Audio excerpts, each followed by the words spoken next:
Hello and welcome to the Biz Coach Show, hosted by my Biz Coaches and presented by the TLG Group. On our show, we are focused on giving entrepreneurs the edge they need to succeed. Your hosts today are David Macon, that's me, and Eric Whitmore. Eric, how are you doing today? I'm doing excellent here in sunny Denver, but super, super cold. Well, glad you battled the cold to join us, Eric. And we're rejoined yet again by the one and only Jim Wilkerson. Jim, how are you today? Doing great, David. Thanks for having me again. Appreciate it. Yeah, fantastic. And let's take a minute to meet our guest for today. Our guest today is Jeff Levine. Jeff is the CEO at Success Strategies. He has over 30 years of experience as a tax attorney and certified financial planner. Jeff is a sought-after speaker, columnist, and expert on all things wealth management. He's appeared in documentaries and several radio programs, and he's also the author of multiple books, including 9 Amazon bestsellers. Jeff, we're delighted to have you on the show today. How are you doing? I'm always terrific. A day above ground is better than the alternative. Absolutely. Couldn't agree more. Well, we are delighted to have you with us. And I know we have a lot of awesome topics and questions that we're going to run through today, and excited to get your insights. Before we do that, though, if it's your first time watching our show or listening to our podcast, we want to invite you to subscribe so you don't miss future episodes where we talk to amazing folks like Jeff and cover a whole lot of topics that are important to small business owners. And we'd love to connect with you there or on social media. So let's jump to our topic for today, which is purposeful planning. And Jeff, if you don't mind, we'll actually start with you. As I was reviewing your background and getting to know a little bit about you, I was kind of curious, why have you dedicated your professional life to wealth building and wealth management?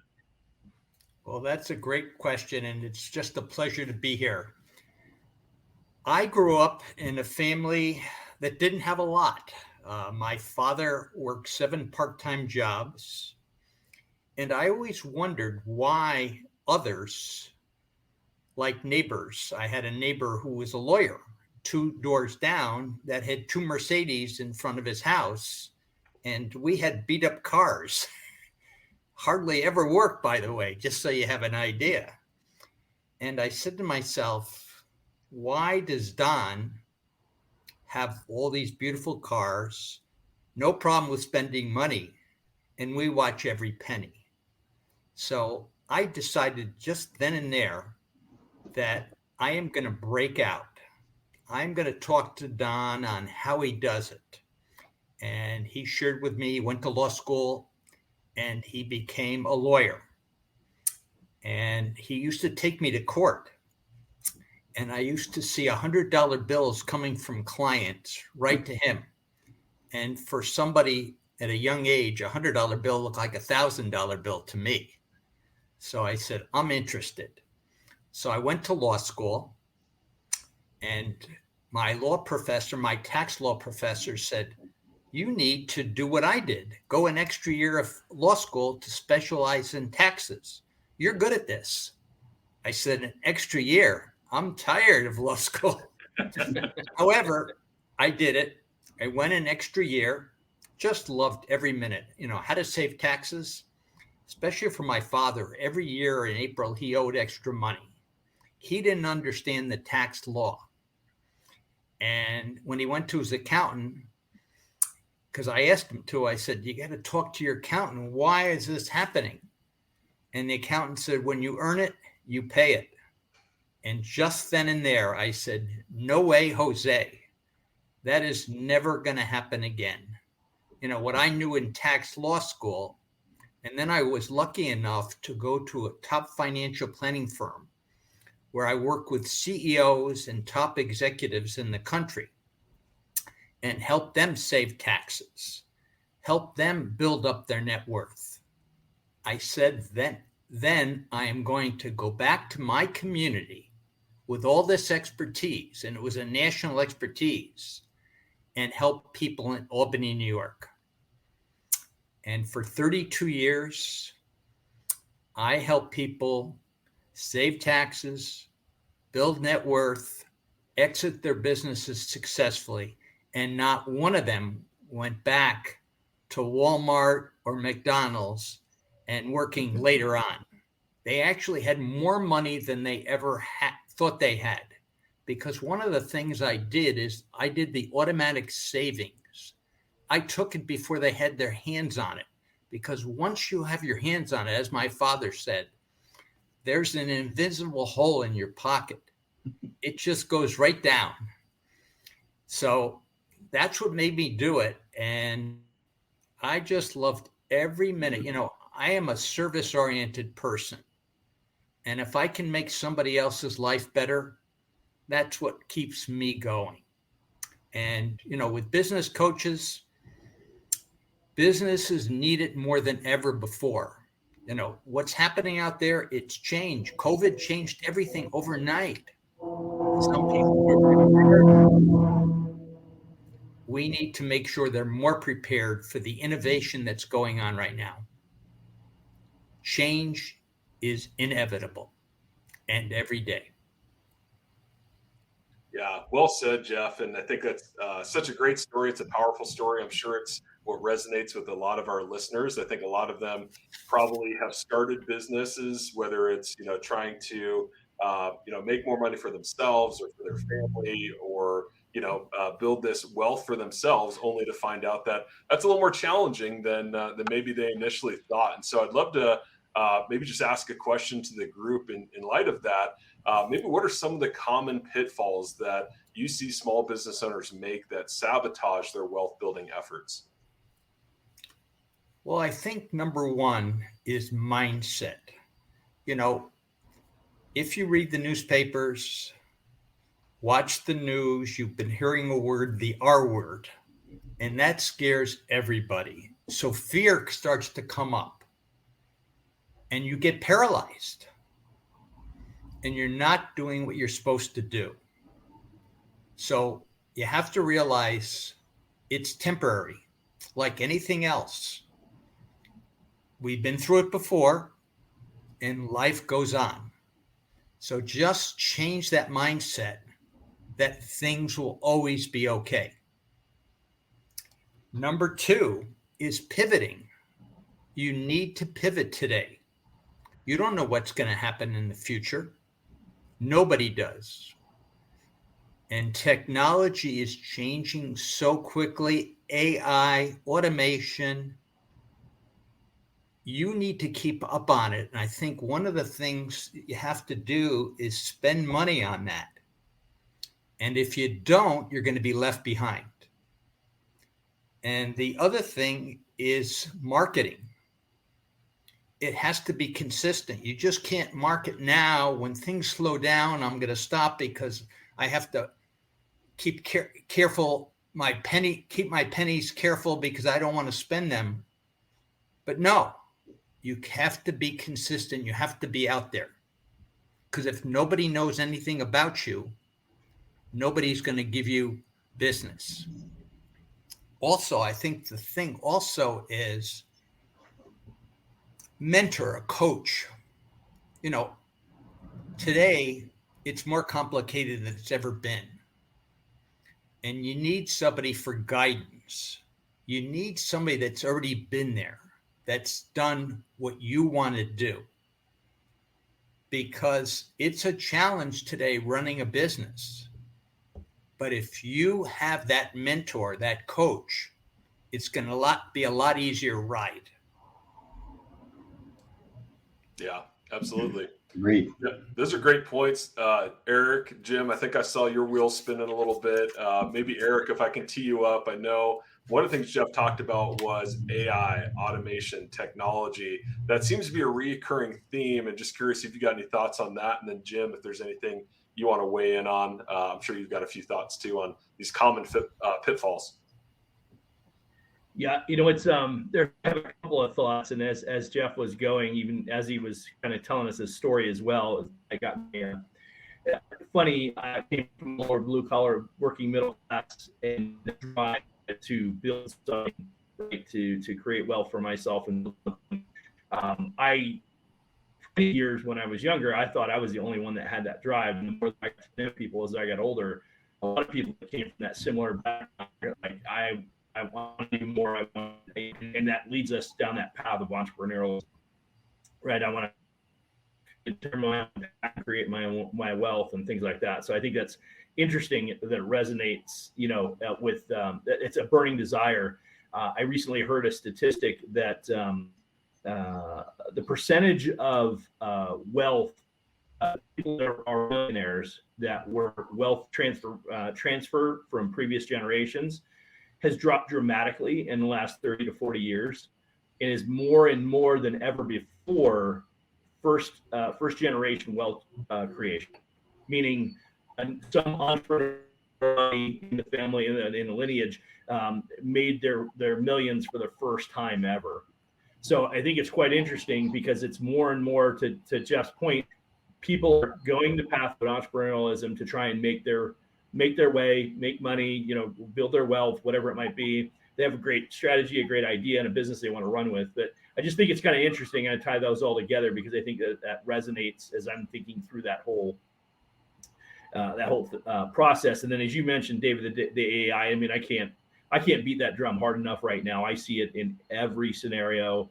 Every business that we engage with at this point has to consider digitizing and automating, which has been the big focus for my Biz Coaches, and now with this AI component. And again, I hate that drum in the sense that it's AI, because it's not just AI, it's how AI interacts in your business, right? So we have to make sure that we understand what it is. And I don't want to scare people on one side because it may not impact their business as much as somebody else's business, but more importantly, understand how it can and will in the future impact your business is super important. And that's where I think that's a big piece of that.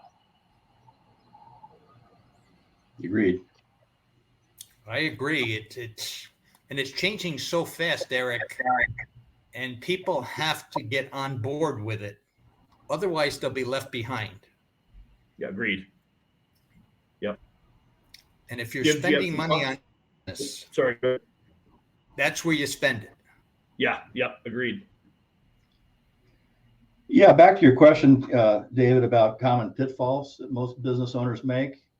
One thing that we talked about with Jeff over breakfast last week when we sat down and talked about collaborating together was the idea that business owners typically don't pull money out of the company during the good times, and they wait to do that, and they don't do it on a regular basis. And so as a result, when they get down to getting ready to sell the company or retire, they typically don't have the nest egg that they could have otherwise. So I think that's a very common thing. I think people are, to a large degree, if you're a business owner, you're afraid to pull that working capital out. But it's really important because, like to Jeff's point, you never know what's going to happen. That's one of the things if you have to pivot because something, like you said, we get not a recession, but a deep recession that affects your industry or a COVID. And, if your business is in jeopardy at some point, what do you have to show for it? So that's just absolutely comment. Agreed. Yeah. Yeah, great point, Jim. I appreciate that. And it's Jeff, the other thing I think about when we talk about investing in AI, I kind of said it when I made my comment, but I think it's important to recognize anytime there's new technology, one of the challenges is here's my philosophy on this. There's a group of people, the early adopters, that will get in and understand it. And then there's a window of opportunity, and whatever that percentage of early adopter is, when it's the first 5% or first 10%, I don't know exactly where it is, but from that window to the next window where you move to that, the natural bell curve that takes place, right? And somewhere along that upswing of the natural bell curve before you get to the midpoint, the tipping point, there's a huge opportunity to leverage a gap between the two, to arbitrage the gap, right? So you can get in, you can leverage the technology because you made the early investment in it, and basically resell the same technology back to somebody else because they just don't know. And that's the one big thing as business coaches. I at the beginning of the year, I really sat with the group and they said, hey, look, there's going to be some major things with ChatGPT. And then, that's just the tip of the iceberg. What comes behind that is even more impactful, impressive, and potentially, a little unnerving.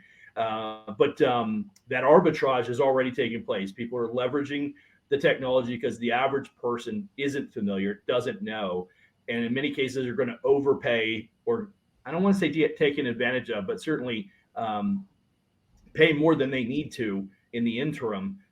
Maybe that's part of the education process, but the reality is that you got to do your due diligence is the point I'm trying to make.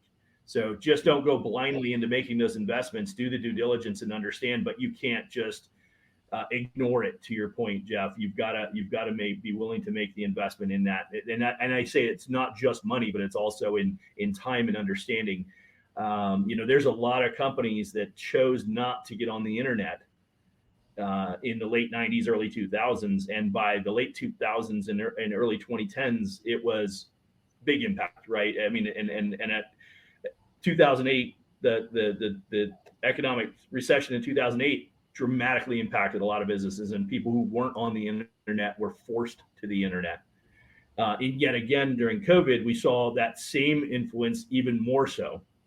So you can't get away from technology enhancements, and the companies that aren't getting on board with that, that's going to really come back to them. Yeah, I have a phrase that I love. Technology is your friend, not your enemy. And it's a mindset thing. It's a mindset. Sometimes you don't understand it, but you need to know more. And Absolutely. Due diligence is really important. And that's why having a coach, that's the whole key. Why? They're to move you in that direction when maybe you're not capable, you're capable, but you're scared, you fear, because you don't know it. Right. Yeah. Absolutely. Well, great points. And I'm sure we could talk technology all day. At least I know Eric could. So we'll keep it moving here. But Jeff, with your background in financial planning, I'm curious, what are some of the strategies that you recommend to small business owners to help them, kind of attain that dream that a lot of them are looking for? Well, I think number one is always have a goal. An exciting goal. If you just, David, Eric, and Jim, just have a goal that interests you, that goal is probably going to go away. But I call it a C goal. It's a goal that excites you and at the same time scares you. And that's what's going to get you up in the morning and real excited, because you're not going to know how to do it. That's the kind of goal that you want to do, you want to have for somebody. And the bottom line there is, when you have that goal, anytime a decision is required, you go back to that goal and say, is this moving me closer or moving me away or not moving me in any direction? The other thing that I like is something called an emergency fund. I call it the rainy day fund. It's not supposed to rain in Arizona, but January and February it has. Again, it's unusual. So I always like to have that, because you don't know what's going to happen. I was in business 32 years, and I had some great times, but I also had some challenging times. But I had the money put away, and it never stopped me, because I had that money. So I kept moving forward. Most of my friends, people I knew in business, they hid their head in sand and never looked out. Also, same time that you're thinking financial strategies, I call it, you should always have an exit plan. It goes along with your goal. Have to know where you're going. For example, with me, 10 years before, almost to the day, somebody tapped me on the shoulder and said to me at the gym, my partners want to buy you out. Now, I could never see that event. But I realized 10 years before, I had nothing to sell. So I went on a journey every year to make my business more valuable. And by 10 years, it was very valuable. But if I hadn't planned it out, that tap on the shoulder would have meant nothing to me. We would have met and they would have gone away because I had nothing. And when I sold my business in the Northeast and was able to move to Arizona, and in the wintertime, I didn't freeze for the first time in my life, it wouldn't have never happened. So start planning it. I say every business that starts, have an exit plan. Yeah. Start working on it. Also, invest in yourself. Sharpen those skills. There's nothing more important than that. But also, what a lot of employers forget, sharpen those employees also. Great point. Your employees are your gold mine. You can't do it yourself. And when you hire people, hire the best. Remember, it's not a cost. It's an investment. And if you get the right people, when you get the right people, your business is going to be that much better off. But a lot of people don't want to pay that extra $1 or $2 to get the right person. I remember when I first started,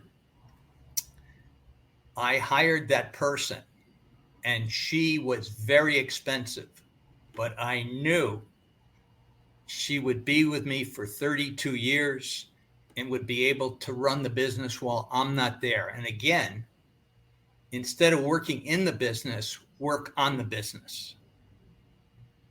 You have to have a team when you're not there.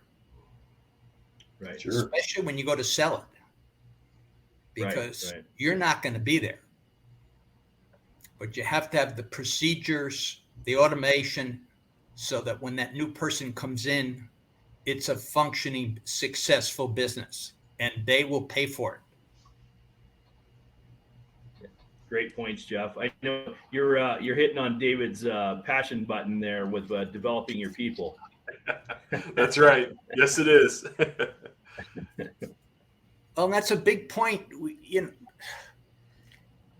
We get so caught up in business that we don't get caught enough on the business.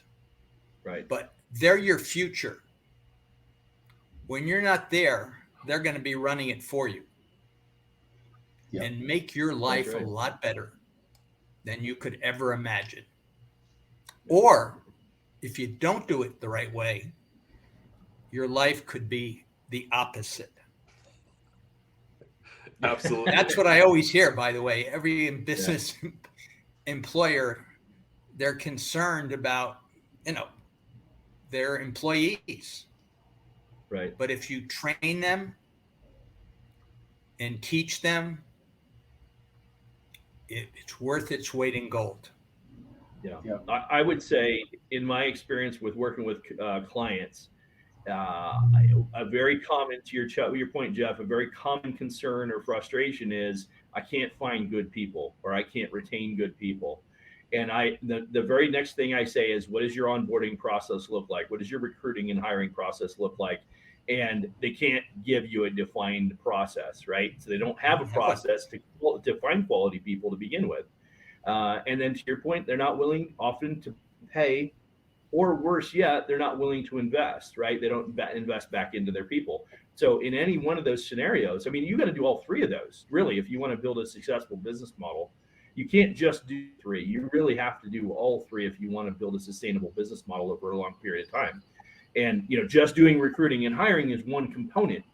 You also have to make sure, through that process, that vetting process that you're bringing people on, that you have to make sure you're taking care of them financially, or they're not going to hang around. They're always going to have one foot out the door. And if you're not reinvesting in them, they're not going to grow with the company. So as the company grows and their skill sets don't grow, the company will outgrow them, and they're not going to be as valuable, and they're going to be frustrated, and they're either going to leave, or you're going to lose a good quality, loyal employee because they didn't have the opportunity to grow along with the company. So in every scenario, you have to have all three combined. Yeah. I came from a presentation this morning. Excuse me, Jeff. Go on, that's fine. came from a presentation this morning where one of the gals is an executive recruiter, and she was talking about, you remember the great resignation that we've heard about in the last few years in the headlines. That's was a problem. And she says it's actually getting worse and not better. And now they're talking about, I'm hearing in the news, the 4-day work week with the same amount of pay.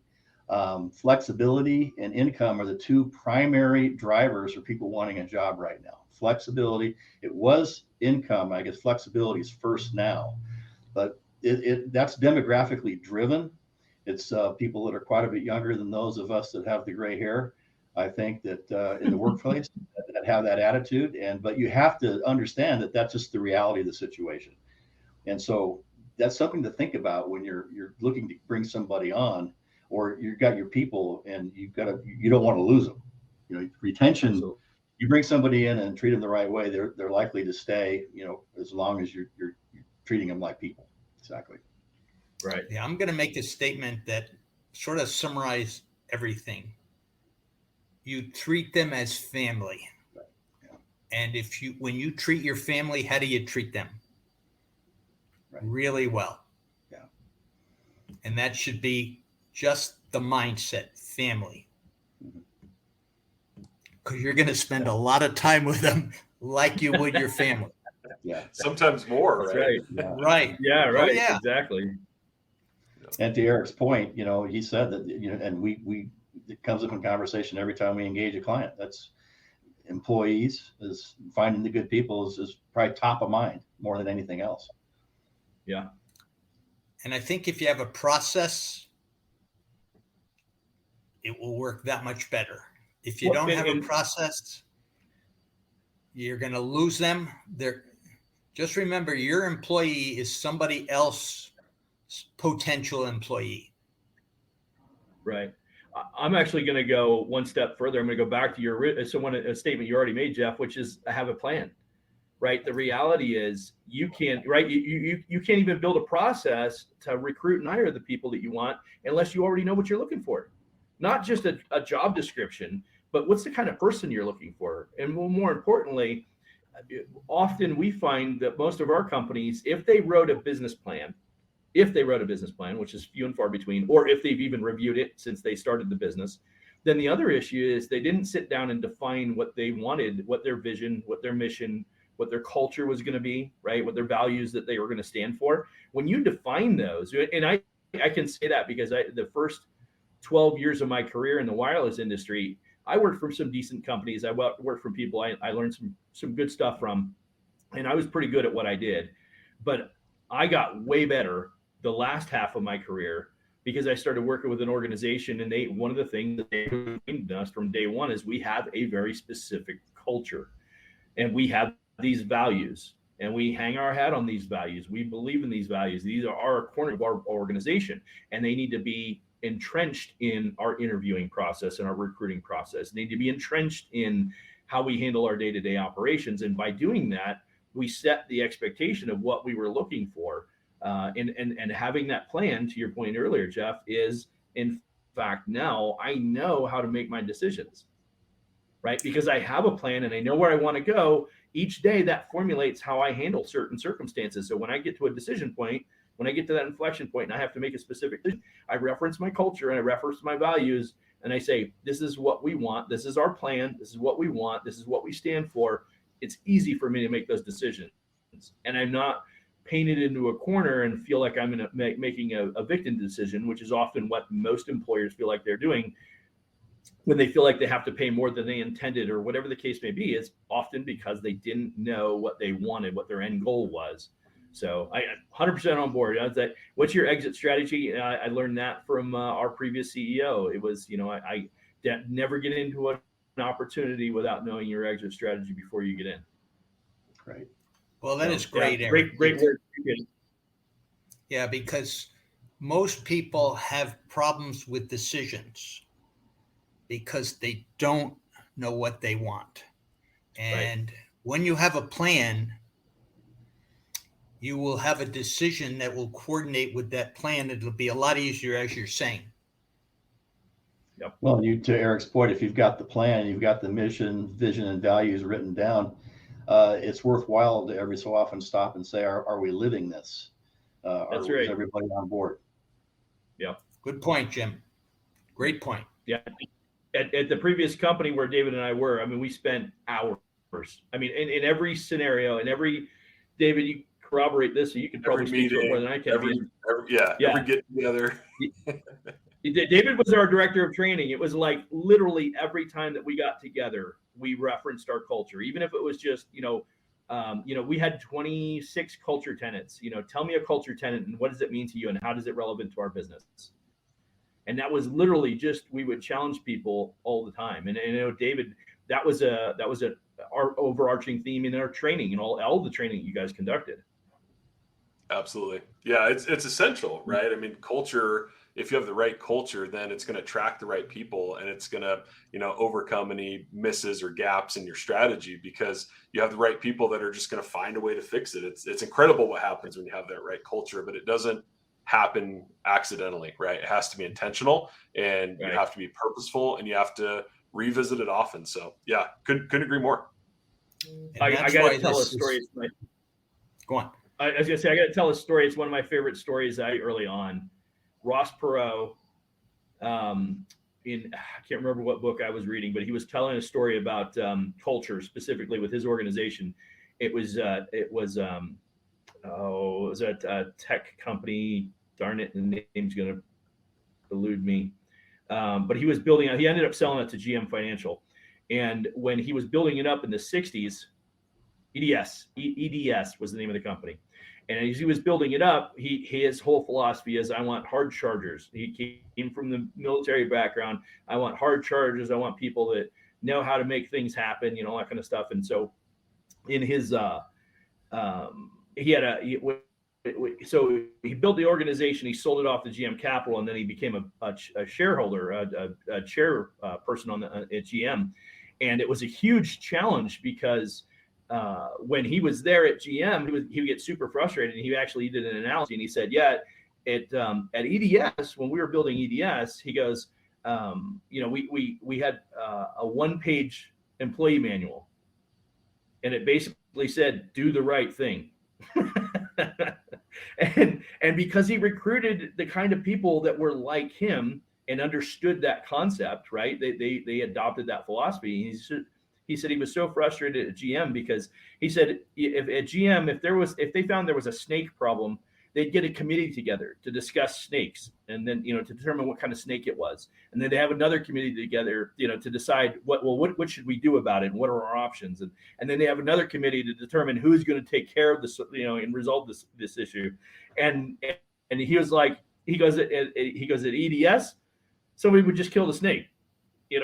Whoever found the snake would kill the snake, and that was it. And it was all about the culture.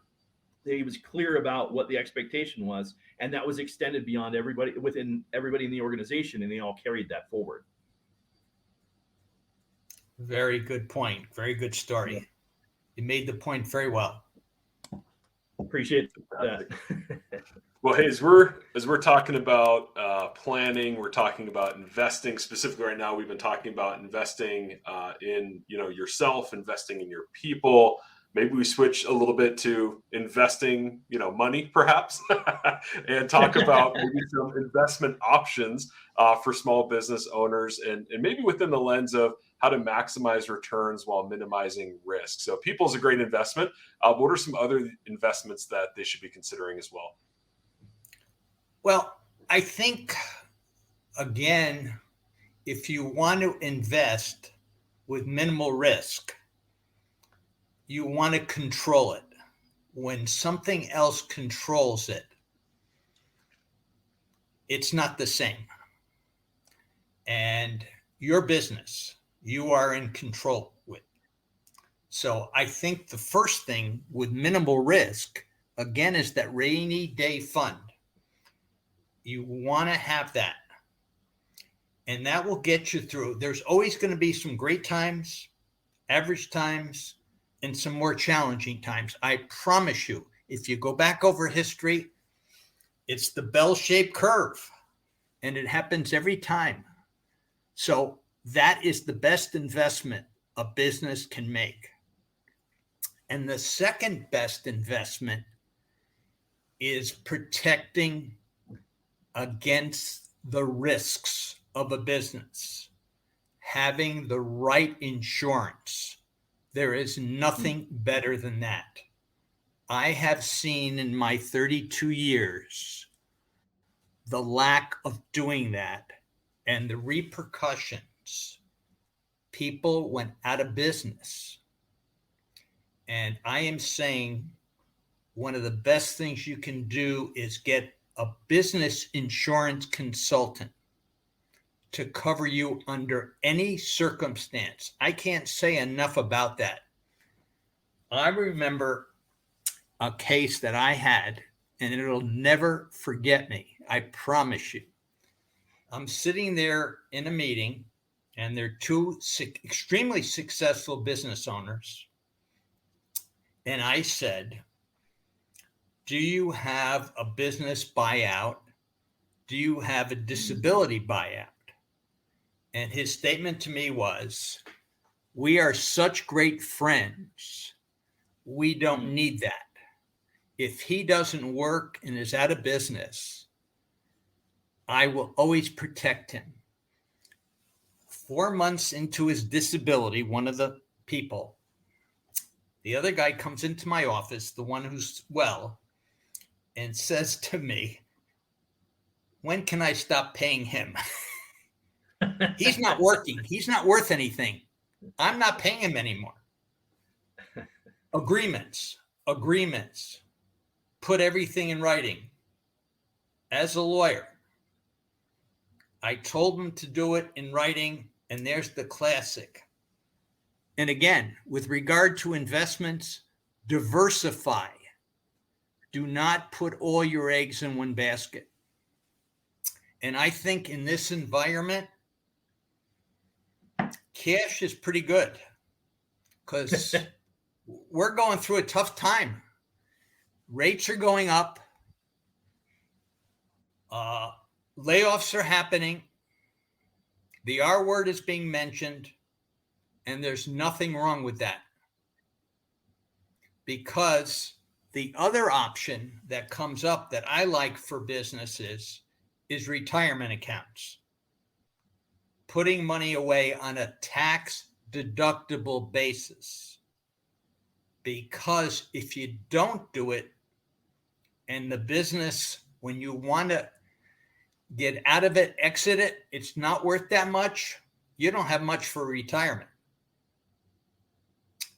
And what's nice, it's a forced savings.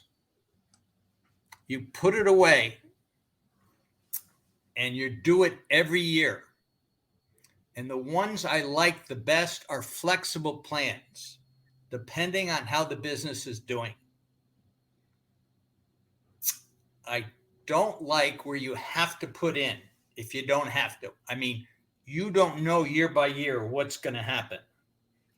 And over the years, I saw businesses say, and they used to tell me, this business is always going to be successful.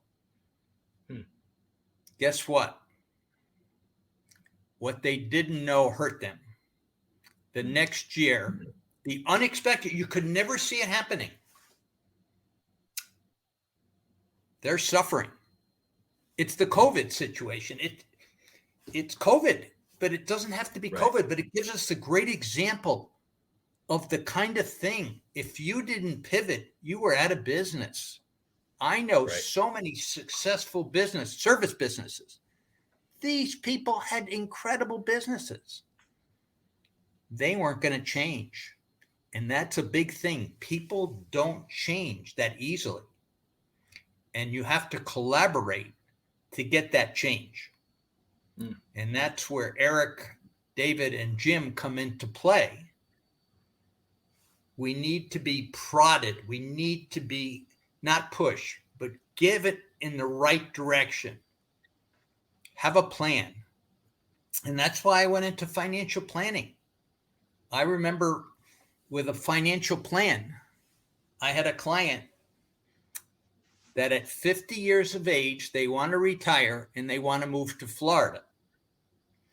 And when the market went down, they called me up and said, this plan is not working right now. What can we do to change? Now, the challenging thing is they retired, they went to Florida, but they were so young for Florida, they didn't have any friends because everybody else was older. So sometimes, even with a good plan, make sure it's practical.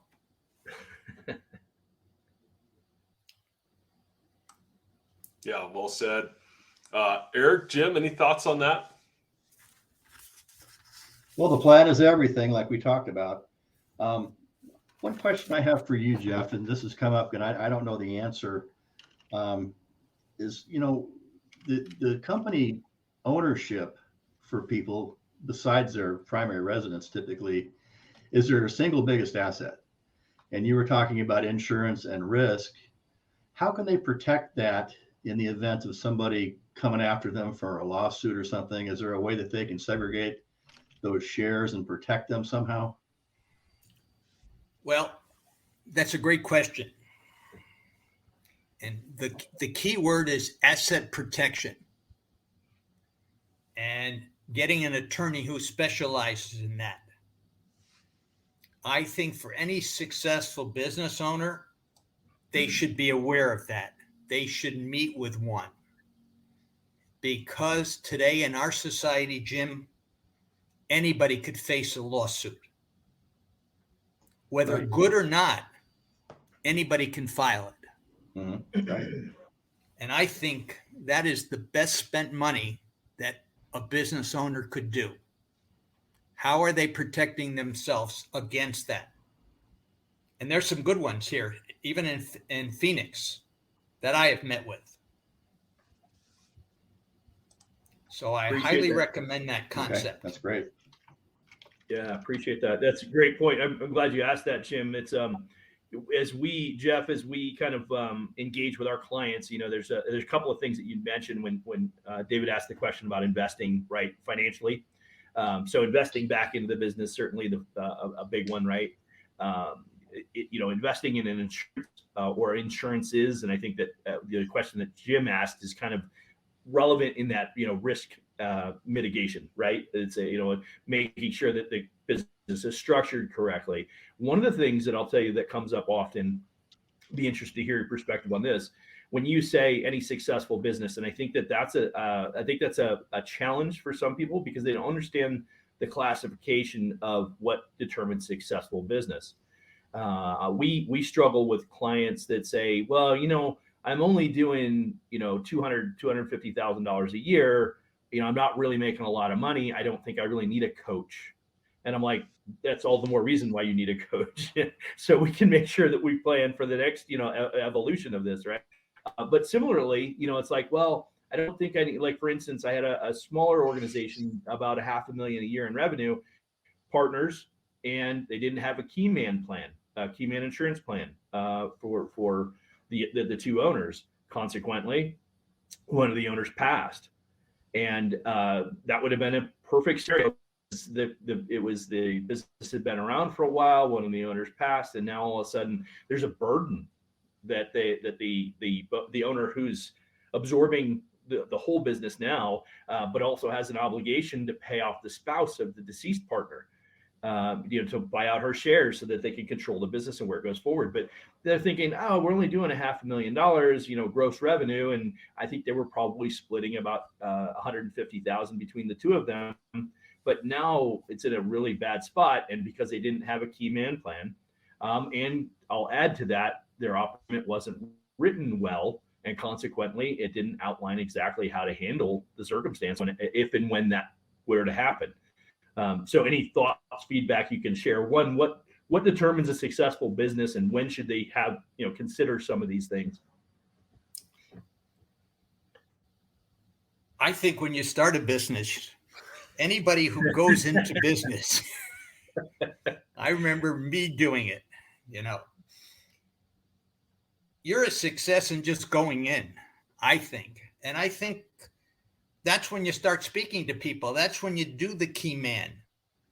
I'm a believer. When I mentioned insurance, key man is what came to my mind. I can't tell you the number of situations when that unexpected death comes about and you have to pay off that other person. Now, a lot of times, if you do it right, you'll have an insurance policy. Right. But not everybody has an insurance policy, as you say. Right. So I don't think the word success automatically means money. I'm gonna come back and say any running business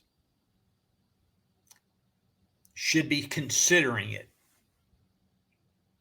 because with proper coaching, today's business can be extremely successful. You know, I think of Tesla. You go back a number of years. Every business starts very slowly without making a lot of money, but none of us know when it could potentially take off. And that's what you have to be ready for. Appreciate that. That's a great point. It was kind of a layup because that's what I would have said, but I wanted to hear your professional advice. Okay, good. I like layups. When I played basketball, that was my feature. I could shoot from outside, but if I could get a layup, it was a lot less risk. I figured that was going to be your answer. Yeah. I figured that was going to be your answer, but that's, I think that's, like I said, it's one of those things that owners get stuck on. And they're like, well, we're not doing that great, or we're not making that much money. And to your point, you never know what could happen, good or bad, that is going to change that circumstance. And, it's one of those things where you need to plan for all the different variables that may potentially happen. And that's not always easy to do by yourself. That's why you get the professional you should be getting. And ideally, you want to make sure you get good guidance, because there's a lot of people out there that, there's certainly some that are better than others, but you want to get the best guidance you can to make the best decisions you can. Well, I'll share with you just that story.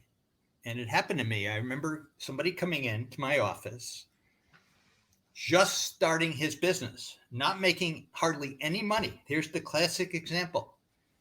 And said to me, I want your help, and I want to go public in 10 years.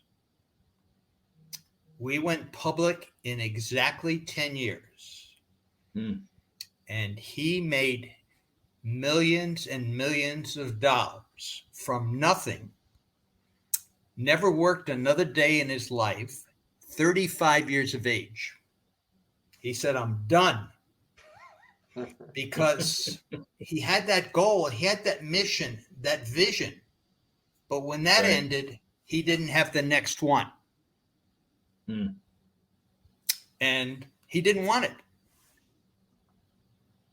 And that's a choice. Yeah, right. But that's how quickly it can happen. Yeah, 35, David, how old are you? About that.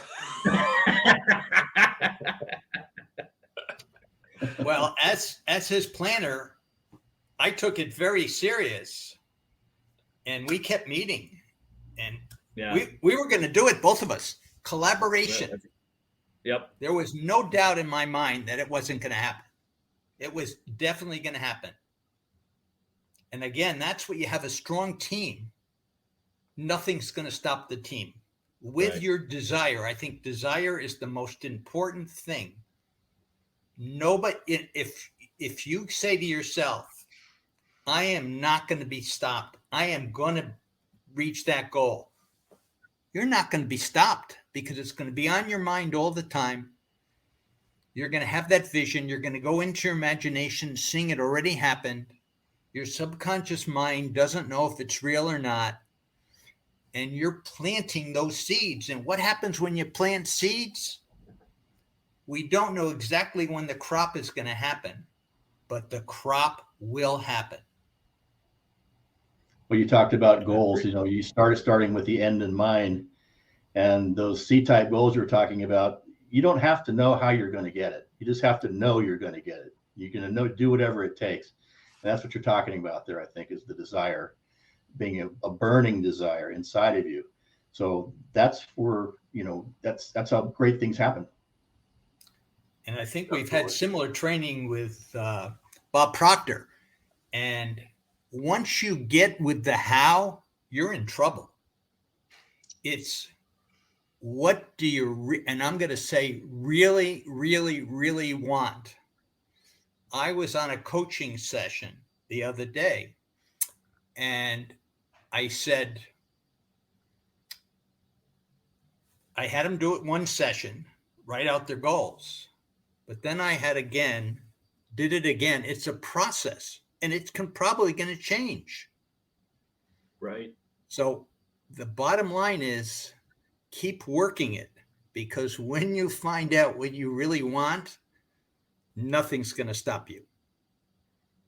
It's in that heart. Yeah, absolutely.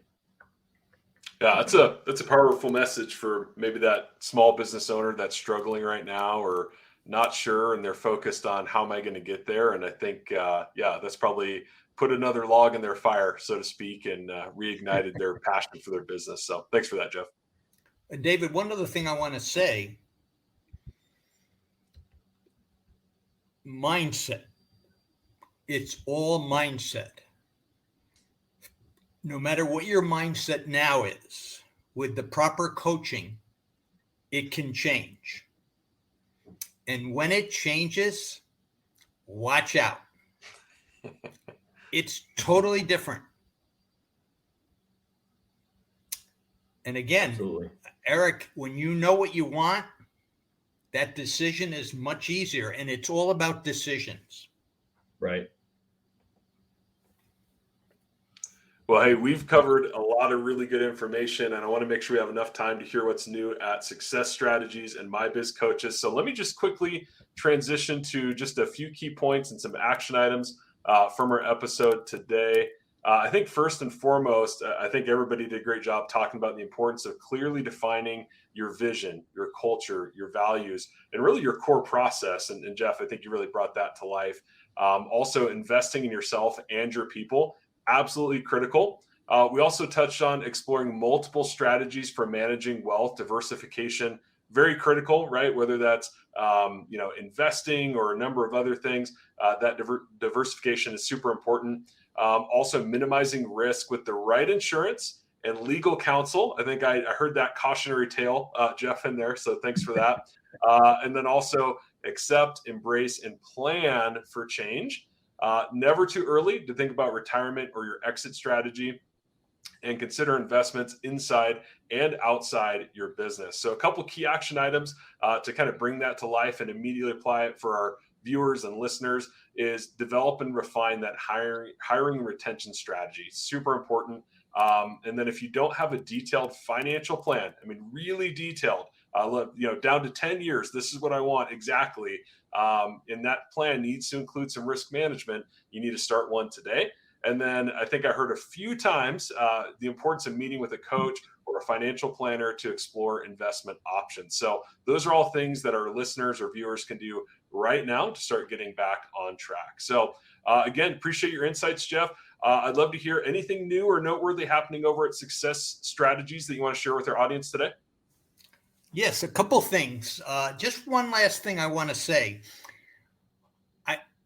This is important. I had a client who came to me, a business owner, and he had 6 children and 0 insurance. So I went out and we bought a big insurance policy. I didn't sell it to him. He bought like $1 million term policy. 3 months later, I get a call that he passed away from a massive heart attack. Wow.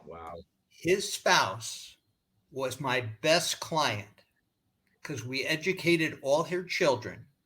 And without that policy, she has nothing. Wow. When I talk about risk management, to me, that's the best investment you can make. Wow. And then over in Success Strategies, a couple things that are going on. I just did a documentary, and it's going to be out on Amazon Prime shortly. It's called Beyond Limitations. Yeah, I saw it. It's probably one of the single best films on success that I've ever seen. Now, unbeknownst to me, people from all over the world were in it. And these were successful people that we haven't heard of. But when it comes out, I highly recommend people watch it. Number 2, I teach a course on mindset called Thinking into Results, not working hard into results. And when you change your thinking, you change your life, you change your results. There is conditioning that stops you. And that conditioning has an effect on you don't even know it's there.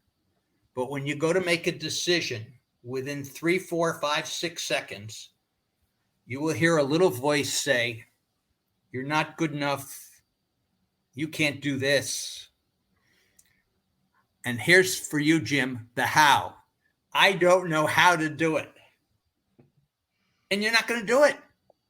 Because I know, because it happened to me for 32 years. And I had no idea what was happening.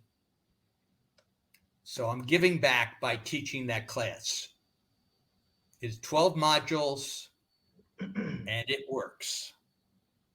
Oh, because that's awesome. mindset is the key ingredient to success. Absolutely. And if people want to learn more about that, where should they go, Jeff? Well, they can go to my LinkedIn account, or they can go to me on my email at Jeff, Jeff 12 Levine, Levine @gmail.com. Fantastic. Okay. We'll be sure to include the LinkedIn link as well in the show notes so people can connect with you directly, learn more about that. And I made a note, Beyond Limitations, Amazon Prime coming soon. I'm going to add it to my watch list. That sounds awesome. Thank you, David. Absolutely. Yeah. Thanks, Jeff. Appreciate all your insights today.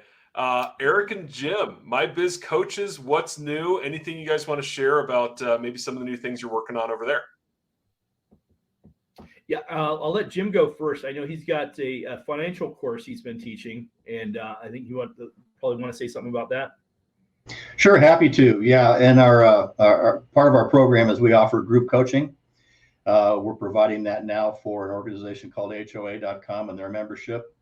We're rolling that out to other organizations as a membership organizations like associations as a value add for their members as well. It's got 300 different topics that we can go through depending on what is needed or asked for. Basically anything relative to business, we've got a 20-minute video for it.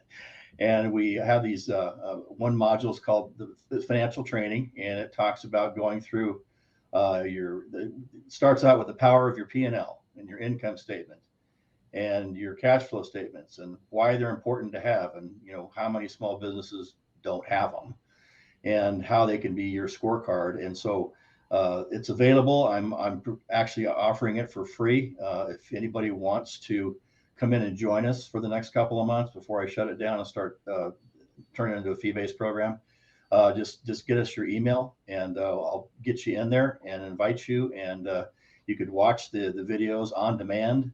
And then once a week, I come back and facilitate a coaching call to answer your questions. And it's great because in a group setting, you're collaborating with other business owners, other CEOs, hearing their wins, their losses, and it's just a lot of fun to get a different perspective, even if it's from a different industry. So.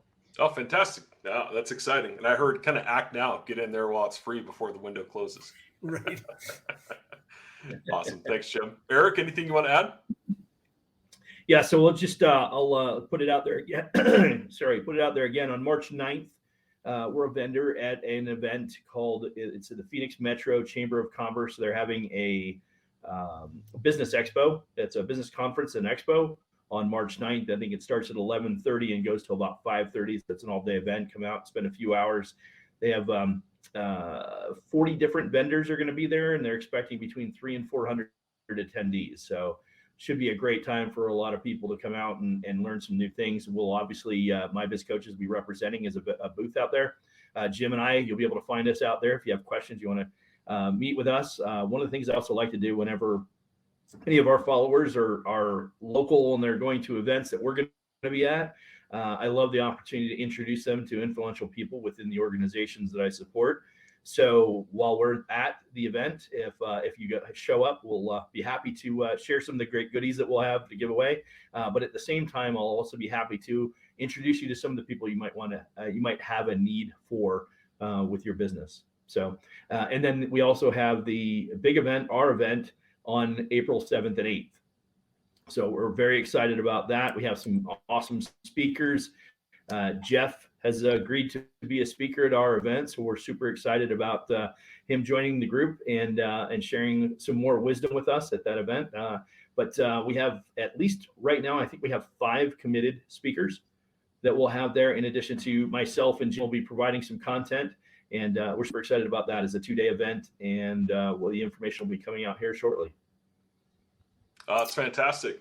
Yeah, I love it. If you liked what you heard today, definitely learn more about that event. Head over to mybizcoaches.com. You can also comment or go to any of the social media sites, send a direct message there if you're not sure where to go. We'd love to plug you into the information you need and learn more about those events and other stuff that's coming up. So be sure to follow us there and be sure to subscribe to the show so you don't miss future episodes and other upcoming events. Gentlemen, it's been a great time spending here this afternoon with all of you talking about purposeful planning, and hope you guys all have a great afternoon. Thanks. Well, thank you so much. Thanks, David. Appreciate it. Thanks, Jeff. Thanks, Jim.